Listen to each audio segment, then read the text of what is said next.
मान्छेहरू जो मुख्य ठाउँमा छन्, आज निर्णायक ठाउँमा छन्, तिनीहरू सबैको के छ त भन्दाखेरि निजी शिक्षा क्षेत्रमा लगानी छ।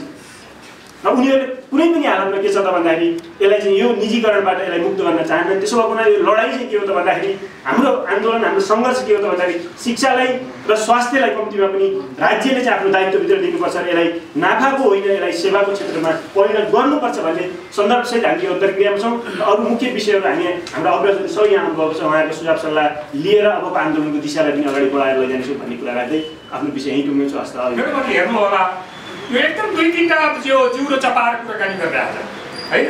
सार्वजनिक गुठीको कुरो गर्छ, त्यही निजी विद्यालयलाई गुठीको मात्रै कुराकानी गर्छ, अनि पछाडि गएर फेरि निजी शिक्षा खोल्न दिने स्थानीय सरकारको क्षेत्राधिकार भनेर चाहिँ उसले यहाँ अब अर्को सूचना पनि हालिराखेको छ, भने पछाडि हालिराखेको छ 3वटा सरकारको कार्यसूची, क्षेत्राधिकारको कार्यसूची भनेर यहाँ राखेको छ।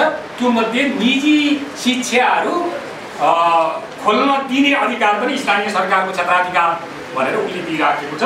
यस्ता केही गज्याङ मज्याङहरू यसले दिइराखेको छ। पहिलो होइन, यो सपाट चित्र छैन निजी शिक्षाको बारेमा। यो ऐनले हेर्ने त्यो व्यवसायको पक्षमा पनि त्यो अरू त्यो निजी शिक्षा हुनु हुँदैन भन्ने पक्षहरूको लागि पनि यो स्पष्ट चित्र छैन, यसमा दृष्टिकोण छैन। असाध्यै धेरै गज्याङ मज्याङ छ। यो गज्याङ मज्याङ किन भयो होला भनेर हेर्नुभयो भने अनि जागृतिले उठाउँदै हुनुहुन्थ्यो